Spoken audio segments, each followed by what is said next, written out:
जो भी काम करते हैं 40% कमीशन ये लेते हैं। ना एक भी जांच है, ना एक भी मुकदमा है।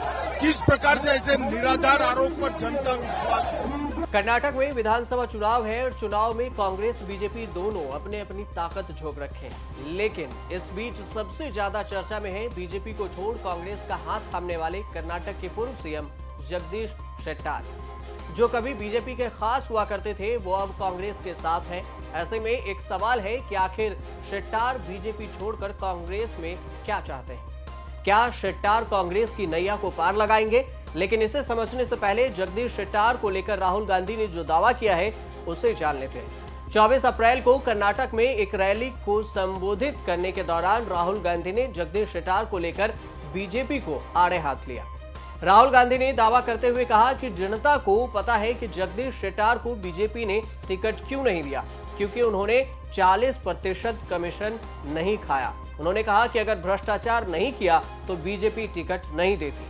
बीजेपी को ये 40 नंबर बहुत पसंद है और कर्नाटक की जनता इस बार उन्हें 40 सीट ही देगी। राहुल गांधी का वो बयान सुन लीजिए। बीजेपी की सरकार हिंदुस्तान में सबसे भ्रष्ट सरकार है।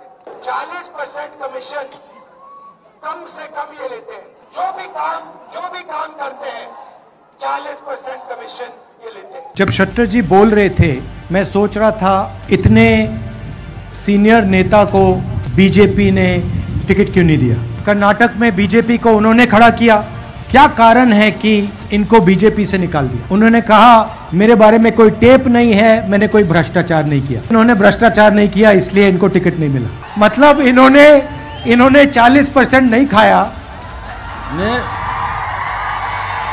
40% नहीं खाया, बीजेपी में नहीं हो सकते, टिकट नहीं मिल सकता, मंत्री नहीं बन सकता। तो वहीं दूसरी तरफ बीजेपी के अमित शाह से जब ये सवाल पूछा गया कि कांग्रेस का आरोप है कि बीजेपी 40% कमीशन के बिना टिकट नहीं देती है, तो शाह ने कहा कि सबूत है तो कोर्ट जाएं, जनता को बरगलाएं नहीं। अमित शाह का भी बयान सुन लीजिए। अरे जिक्र कॉन्क्रीट आरोप हो तो कोर्ट में जाना चाहिए। ना एक भी जांच है, ना एक भी मुकदमा है। किस प्रकार से ऐसे निराधार आरोप पर जनता विश्वास नहीं करती। इस सबसे हटकर बीजेपी से कांग्रेस में आए जगदीश शेट्टार से सीएम चेहरे को लेकर सवाल किया गया तो उन्होंने कहा कि यह कांग्रेस पार्टी के आलाकमान पर छोड़ दिया गया है। मैंने कांग्रेस के लोगों से केवल यह कहा है कि मुझे बीजेपी में सम्मान नहीं दिया गया और मेरे साथ बुरा व्यवहार किया गया। मुझे कोई पावर या कुछ भी नहीं चाहिए, मुझे बस सम्मान चाहिए। जगदीश शेट्टार का सम्मान वाला पहले वो बयान सुन लीजिए। Anyhow, some corruption is there, so it is a 30-40%. So it is, I leave it to the people, and what corruption is there already there. Public will know corruption. What are the corruption going on in the last here in Karnataka? After my joining the Congress party, I joined the Congress party because disrespect to me. And it is affected a lot to hurt my heart, and it is a shame to shameful to our people also. So with that intention, self-respect is hurted. For that purpose, I joined the Congress, and looking into BJP treatment, so many people already started joining the Congress. So it shows there is a diminution of the BJP in Karnataka.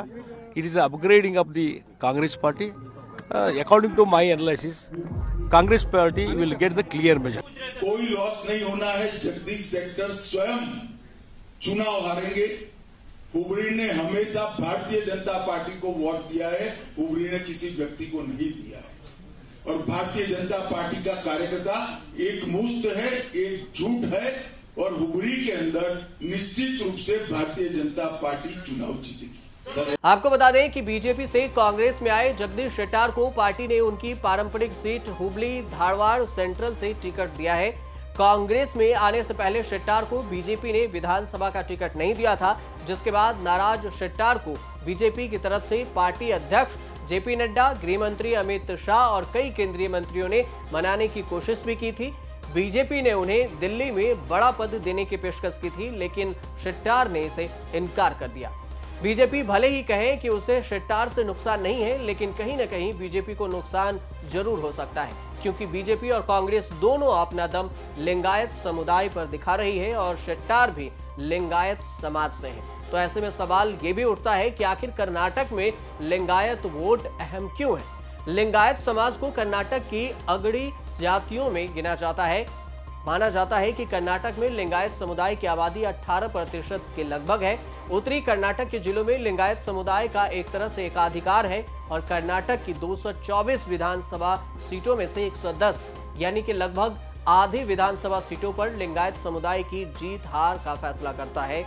2018 के पिछले विधानसभा चुनाव में लिंगायत समुदाय से लगभग 60 विधायक चुने गए थे। लिंगायत समुदाय की आबादी और उसके राजनीतिक प्रभाव को देखते हुए कांग्रेस इस बार बीजेपी के इस मजबूत वोट बैंक में सेंध लगाने का पूरा प्रयास कर रही है। तो वहीं बीजेपी की कोशिश भी है कि सबसे मजबूत वोट बैंक लिंगायत समुदाय को किसी भी तरह से अपने साथ बनाए रखे। आपको यह भी बता दें कि कर्नाटक में विधानसभा चुनाव के लिए 10 मई को मतदान होना है और चुनाव के नतीजे 13 मई को आएंगे। ऐसे में चुनाव परिणाम के बाद ही पता चल पाएगा कि आखिर कौन कितने पानी में है। आप देखते रहिए न्यूज़ तक।